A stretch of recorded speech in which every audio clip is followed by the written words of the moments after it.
All right, everybody, we're live from the National Wild Turkey Federation show. This is Saturday, day 3, the last day. And, boys, it is busy here. Absolutely insane. And then just for the listeners, Ben has basically just about lost all of his voice. It's going. Yeah, he sounds really rough. But we do have a very special guest. Mr. Mike Miller is here. Mike, I appreciate you being here, brother. Glad to be here. Awesome. So, okay. Really, the reason that you're here, I mean, obviously you're a phenomenal turkey hunter, and everybody knows that. But we had Jordan on earlier, and he told us about an ostrich story. That is true. What in the world? I mean, I guess I'll just give you the floor to tell us what the heck is going on with that. So we started Strut Commander, started filming in 2014 for it. Okay. We went to a ranch called the Star S.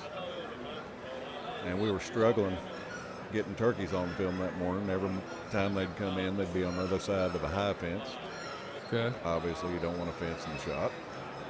So I was getting a little frustrated, and Justin Martin from Duck Dynasty was with us. Yeah. He and I broke free. He said, Miller, you're a little frustrated. Let's go kill some turkeys. I said, I like where your head's at, Martin. Let's go. Let's go. So we break off and go hunting. First place we stop. Get out of the truck. Call. Turkeys gobble. I said, all right, Martin, go kill him. He said, Miller, you're a little more frustrated at him than me. You go after him. I said, I appreciate that, Martin. Yeah.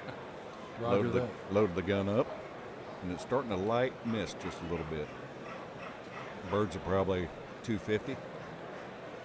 I ease out in the mesquite, call again. I gobble. Probably 150 from me at this time. This is in Texas? Yeah. Okay. Eased about 100, sit down. They're coming on a string. Yeah. Birds gobbling all over. Distance. Hit them again. 75 yards. Click the safety off. I'm like, anytime. Yeah. 50 yards. Ooh, here we go. I'm like, it's on. Yeah. Call again. Nothing. No more spitting and drumming. Birds gobbling in the distance. What is going on? Call again. Nothing but in the distance. Call again. Nothing but in the distance. What in the heck? So there's a mesquite bush. I just kind of ease up, looking around. There's a wheat field out to my right. Nothing. No turkeys. I call again, off in the distance. Birds gobble. Way off. Like, I don't know what happened. About that time I hear something, and full bore in a sprint about 5 yards from me Oh, God. is an ostrich. Oh, boy. A male ostrich. Uh-oh. Something you don't want to see. That's hilarious. I promise you. Oh, my goodness. Yeah, I bet not. The only thing that saved me from possibly getting killed, I wear binoculars when I turkey hunt. Yeah. He kicked that pair of binoculars square in my chest. Holy With his cow. middle toe. They use that middle toe, I've later learned, to rip you wide open. Really? Sent me flying. My gun, luckily that day, I was carrying my youth model 20 gauge. So a little 18-inch barrel. Yeah. And he commenced to putting a whooping on me like I ain't never seen. Holy crap. This thing was just beating you? Stomping at me, stomping on my back, pecking at my head. And was this thing like a wild thing that got out? I mean, I know they're not wild, but it's on the internet. So they just had them for aesthetics, basically. Okay. Showed, look, there's a little African game on the place. Gotcha. And this thing's just stomping. I mean, I can't breathe. Holy cow. One time I remember getting out, trying to yell for Martin, and that was about all I could get out. I'm like, I'm fixing to die here. And because no one knows that this is going on? Oh, yeah, Martin's back at the truck. Right. Later learned that ostrich had chased him around the truck. Oh, and then it boy. come from him to me to the calling. Holy cow. So I guess they're attracted to calling. So if you're ever around ostriches, be careful. Yeah, no So- doubt. Oh, my so goodness. he's putting a whooping on me like I ain't never felt. And I'm like, I got to do something. And about that time, I was able to do a quick barrel roll, saw my gun, grabbed it, picked it up, and the ostrich, and it was like a Matrix moment. Yeah. Like time slowed down. Oh my goodness. I was like, shoot him. And it's like, no, dummy. You got a turkey choke. Wait until he touches the barrel. And as I'm saying that, my barrel touches his chest, and with my thumb, boom, shoot him right in the chest. He goes to whooping me again. This time I hold on to the gun, and he stomps me about 4 or 5 more times. Jeez. And about that time, he starts getting a little woozy, so I do another quick barrel roll, get to my feet for another shot. Yeah. And he's woozy, and he falls down and dies. And I'm like, thank you, Jesus. Jeez. Yeah, wow. The fact you are here to tell that story is a miracle. That's a miracle. It sure Holy is. cow. Yeah. So surely that was your only ostrich encounter while turkey hunting? That's my only ostrich encounter. Yeah, thank goodness. Now, Martin, did you get him, Miller? I'm like, ugh. I'm in a daze at that time. Oh, I'm sure. It knocked my shoulder out of the socket, jacked my back all up. Oh my goodness. Broke a bone in my foot. He comes out there. Miller, did you get him? Yeah. He's like, What in the world? Did you kill a turkey? No. What'd you get? He said, Big turkey? I don't cuss very often, but I said a few expletives. And Sure. I got me an ostrich. Dude, what? I wonder why that shot sounded so funny. Oh my goodness. He said it was muffled. I bet it was. He said it sounded like a 20 gauge. Holy cow. And anyway, I lost my phone in the melee, and I'm looking for my phone, can't find it. He says, "Birds gobbling over, Miller. Why don't you kill one of them?" I said, "I can't." I said, I'll keep them gobbling. You go where you kill one. Yeah. So I ended up calling them birds back, the same ones. They went back to gobbling after the ostrich got out of the way. And Yeah. he killed one of them. Well. And then we're looking for my phone again. The birds are gobbling in the distance, and I'm getting mad Yeah. about this point. I said, I'm going, Martin, I'm going. I'm going to go kill one of them. So I hobble over there, and it's the only turkey I've killed not strapped up and carried back with me. Sure. I killed it and left it lay, and we drove over. Well, hey, I don't blame you for not carrying that one out. I'm sure Yeah. you were pretty beaten and bruised, obviously. Oh, it was a Holy thumping. cow. So then, I mean, I know Martin's with you, but then Jordan's there somewhere. So Jordan and Benny and Jacob, they're out killing more turkeys. Oh, gotcha. Getting video, and Sure. then we meet back up, And they're like, what in the world happened to you? yeah, and they're thinking I'm full of it, Yeah. and we got to go tell the owner, Right, that you killed. yeah, killed the her ranch off. manager. That, Sure. Jordan's like, pack up your bags, boys. We're getting kicked out of here. All right, so we go, and I said, I'll do the talking.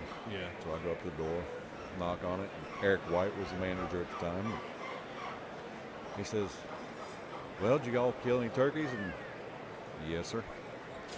Well, why all the long faces? What'd you do? Kill an ostrich? Oh, no way. God's honest truth. That's Oh, my words that gosh. come out of his mouth. And I was like, yes, sir. Yeah. Yes, sir.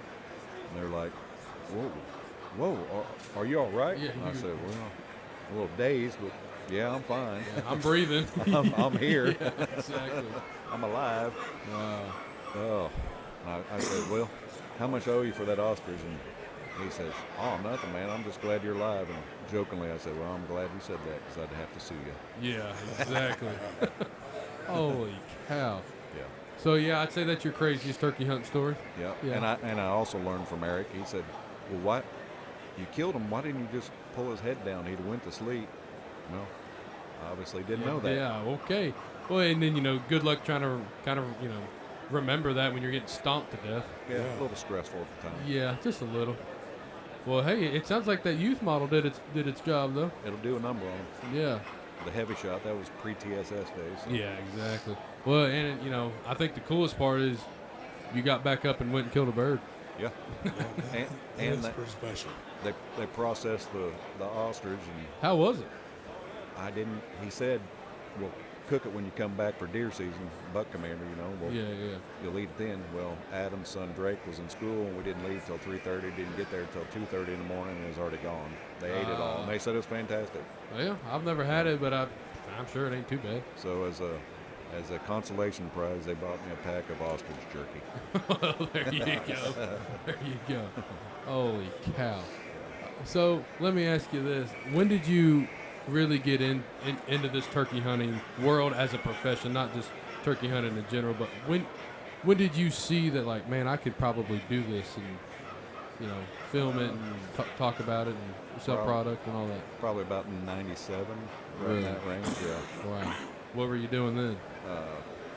Filmed for a company called Canyon Country Game Calls out of Higbee, Missouri. How about it? Is that where you're from, Missouri? Yeah. Very cool. So you started out behind the camera? Yeah, started out behind the I feel camera. like that's a theme in this industry. Yeah. You look like a lot of them. Waddell, a Nick, Waddy, Nick, yep. you know, Philip Culpepper. Yep. You know, most people I feel like start there. Yeah, most of us have. Absolutely. And I mean, I'm sure you didn't start, you know, as you know, cameras today versus cameras back in the late 90s. Yeah, that was Those are two different worlds. Super VHS camera back in those days. Holy cow. Was it one of the, you know, because like we had Cuz on and he talks about like the $60,000 big, huge camera. Was it something like that you were running? Or? No, they were a big camera, but they weren't that expensive. They weren't. Big battery packs and really big old tape you put in there. How much did something like that weigh you were towing around? Oh, with battery and everything, probably 40 pounds or so. Holy, and then plus all your gear, I'm sure, Yeah. all the stuff. How the heck do you even hide something like that? Good luck. Yeah, right. Turkeys weren't as smart back then. Sure. Where's the we're kind of asking everybody this. Where's the hardest place that you've hunted birds? Turkeys. The Tom Bigby River in Alabama. Alabama. That seems to be the theme. Kind of like this belt from, you know, the middle to southern half of Georgia, Bama, Mississippi.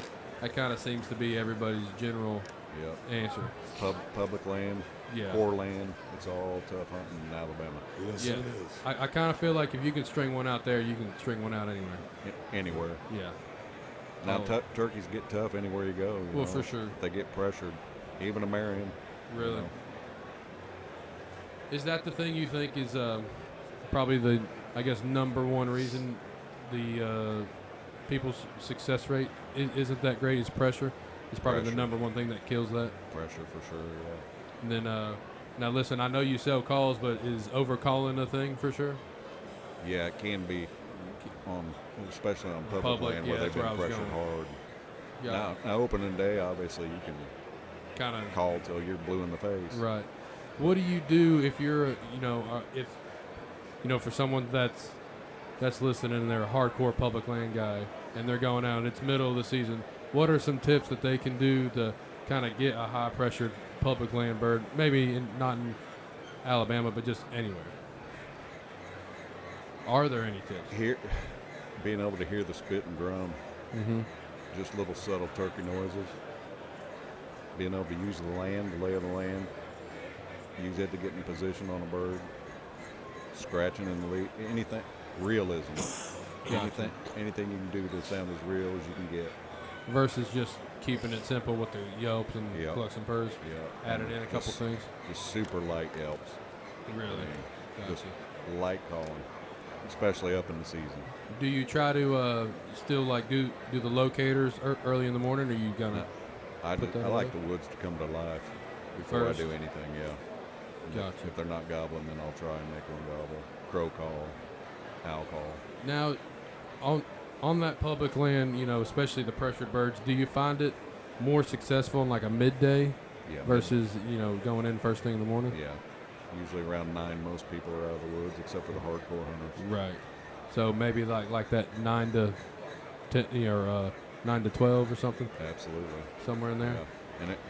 And if it's rough, I'll just go fishing for a while. There you go. Come back. Now back this and I hit 'em. like. Now Ben knows I love to fish. Oh, he does. I mean, I'm all about it, dude. If there's a largemouth bass or anything, I always tell people I'm just a jerk on one line waiting for a jerk on the other. You know what I'm saying? I love it. I was always the one calling in to work. Yeah, I can't come in. My arm's in the cast. Yeah, heck yeah, that's what I'm talking about.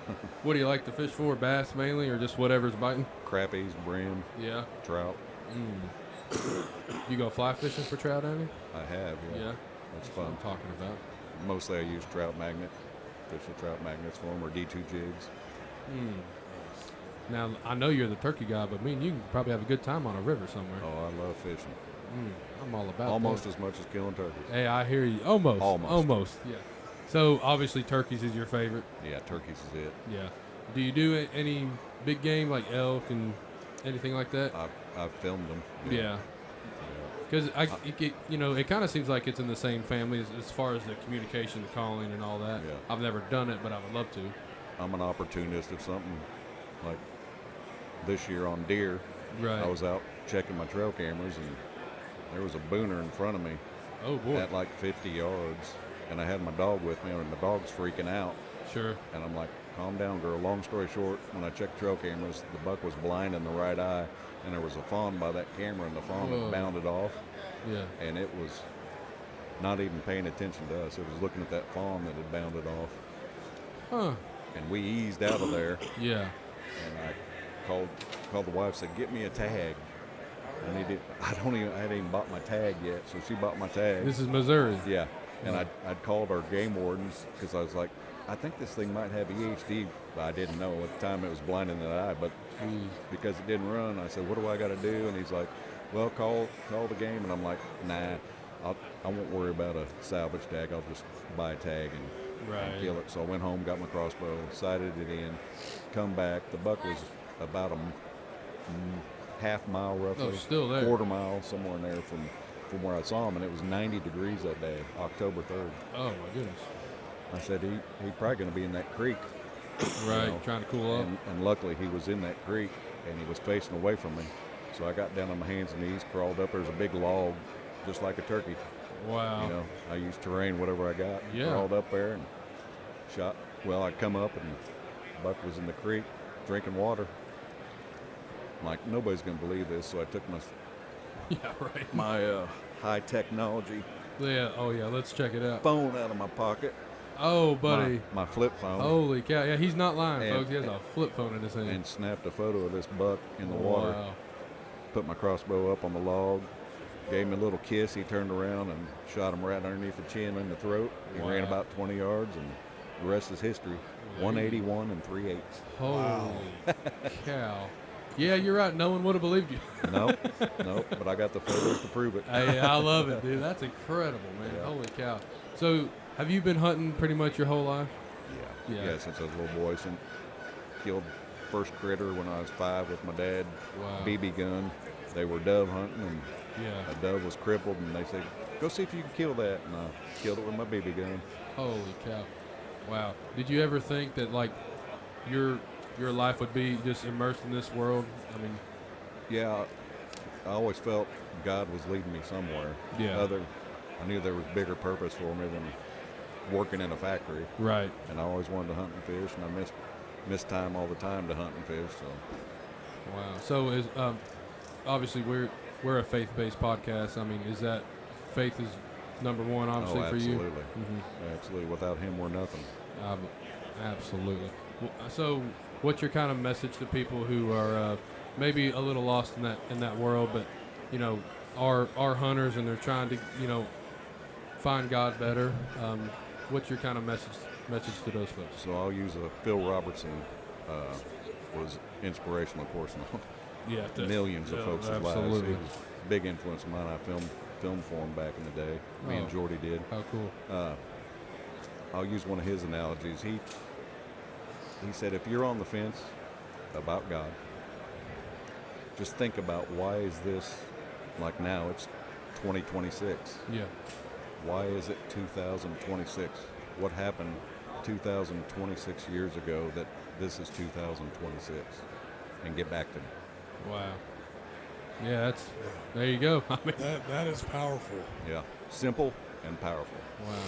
So I gotta ask you, how? I mean, I've never met Phil. I've been fortunate enough to meet all of his sons and everything, and some folks like you and Jordan. How was Phil as just a human, a businessman, a duck hunter? I mean, if you just kind of give some insight to Phil here.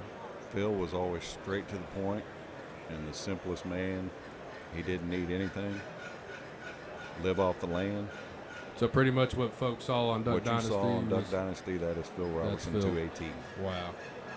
That's very cool to hear because, as you know, in this whole society and world and TV, I mean, people can portray themselves however they want. So it's nice to hear that those folks, I feel like all those folks are, not fake. What you see is what you get kind of deal with all of Absolutely. them. And I've kind of seen that in this whole industry, really.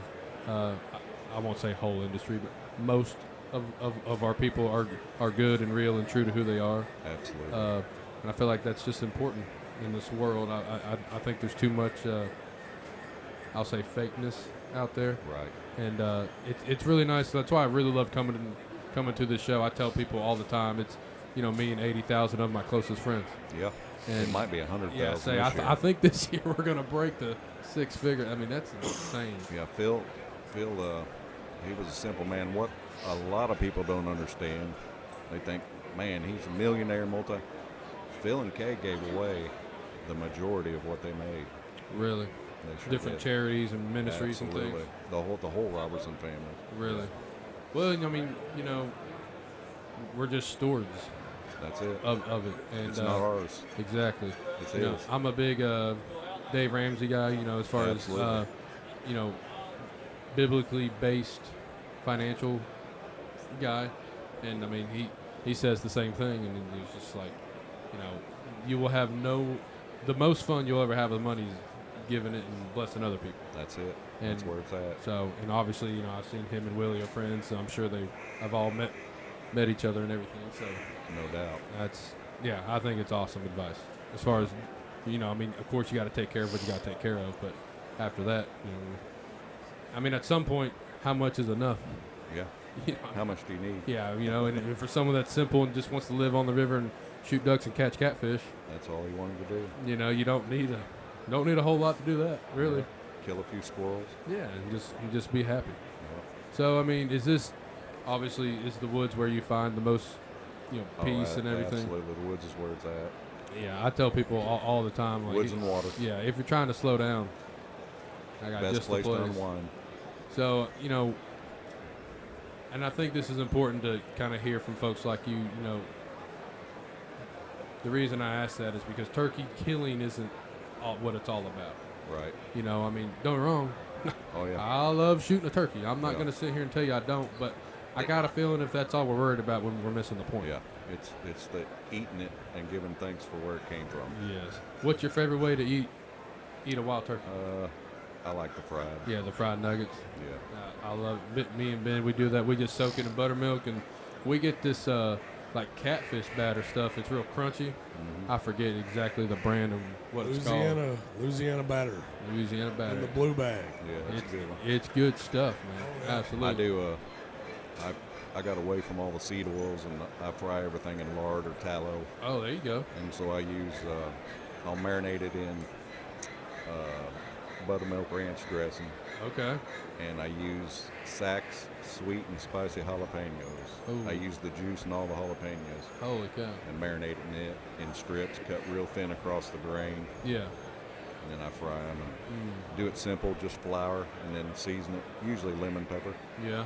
Or the Buck Commander, they've got a good wild game seasoning. Oh, that do works they? good, too. Okay. We'll have to check that out for sure. Yeah. Well, man, that sounds delicious right here. Hey, thanks, buddy. I really appreciate it. What's that? I said thank you. Oh, no, you're welcome.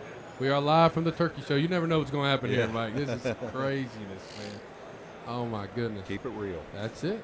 That's all we do. So, what's your plans for this spring? Or are you just a fly by the seat of your pants kind of guy? I start in Florida. Got an outfitting business I guide for called Precision Outfitters. So Oh, great. anybody's looking for an Osceola hunt, I think we actually have a few openings. Great. Where at in Florida? We'll be down in Hendry County. It's close to Big Cypress. Gotcha. Do you ever deal with gators doing that kind of stuff? Yeah. All the yeah, we time? actually do take a few people for gators too. Oh, really? Yeah, when they kill a turkey and they want a gator. Very cool. Fishing, lots of fish to catch too. Yeah, I'm sure it's on everybody's list, but it's definitely on mine to go down there and shoot a South Florida true Osceola. Yeah. Yeah, same here. It's gotten crazy down there. Oh, my goodness. I mean, I'm all about the outfitters doing their thing, and the bottom line is if you have a price and someone's willing to pay the price, I get it. The landowners, they know the valuable value. resource they have, and they are charging. And people are There's paying some for it. landowners that our price is $3,000. Yeah. I mean, it's like we're paying $300 to $3,500 for a bird. Yeah, Like, holy crap, man! and it used to be about $100, $200 you could get them for. Jeez, when was that? 90s, 2000, early 2000s. Yeah. not to make anybody feel old, but you know, whenever you got started, I wasn't even born yet. So you know, I kind of hate. I feel like I was born in the wrong time. I missed my early cheap days of Osceola hunting. That's right. Part of the gig. So I'll start down there, and then I'll go to Alabama with friends, and Nice. hunt there, and then I'll go to Texas and hunt there and guide for a couple weeks. Then Kansas with small town hunts, do a hunt there, and then go to Missouri, get my garden planted, hunt, get my birds killed, and then the Black Hills, go there every year. Trout fishing's unbelievable. Do trout fishing, Oh, and man. turkey killing, That sounds like a good and time. then Nebraska to the outfit I guide up there, all of May up there. So I didn't hear Tennessee on that list. Not enough time in the season. Not enough time unfortunately. to run up here. Well, if something ever happens, brother, we always got a spot for you. I sure Always appreciate got a that. spot. Absolutely. Appreciate that. So I heard you say you what are you planting in your garden? Oh, I plant everything. I mean, I'm sure that's instead of going to the grocery store and try to Absolutely. tomatoes, cucumbers, and all that. Cannon's good. where it's at. Beets. I mean, I do it all. Holy cow! Cucumbers. How much do you can? Or try to, I should say.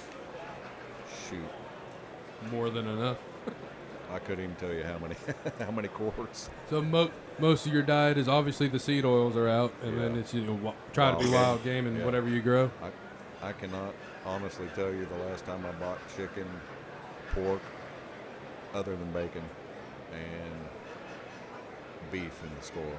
Really, that's the way to go. I mean, you want to talk about true, real deal, organic. Yeah, we've got an Amish place nearby in Garnett, Kansas, and they sell organic bacon, so that's where Oh, I get wow. my bacon from. Well, there you go. You can't beat that. And they sell them in half-pound packs, so it's a lot, Yeah. 8 ounces of Hey, about what you eat at a time. yeah, right. Well, there you go. Oh my goodness, man, this place is getting busier and busier by the day. The temperatures rose 3 degrees since we've been Yes, here talking. yes, Yes, it it has. has. This is crazy. So, have you been coming to this show for a while? I was telling somebody earlier, this is the first time in 30 years I've not had to work in a booth. Really? You always I been actually with get like? to enjoy the show. Oh, that's awesome. Yeah. You always been with like Struck Commander, Buck Commander, Hooks whatever. calls. Yeah. Yeah. Cannon Country back in the day. Wow. How about it, man? All right, brother. Well, I really appreciate your time, Mike, Yeah, thanks for having and me. everything. Where can people find you? Just look us up, Precision Outfitters, for Osceola turkey hunts, and he can put you in touch with me if you want to hunt. Well, our Nebraska's booked up for infinity, pretty much. Holy cow, that's a good problem to have. That's a great problem to have. So, is that mainly what you're doing? Is just guiding now? Or on Facebook, Mike Miller, the turkey killer. Put that in, it'll pop me up and send me a friend I request. love it. Well, he is the true turkey killer. That's for certain. Ben, I know you're dying over there, but you got anything, brother? Man, I don't know that I can talk long enough. It sounds Not a rough. problem. Yeah. Well, it's Mike, rough. I really appreciate your time, brother. Seriously. Thank y'all. Thank you so much. All right. With that, the redneck's out. See you guys.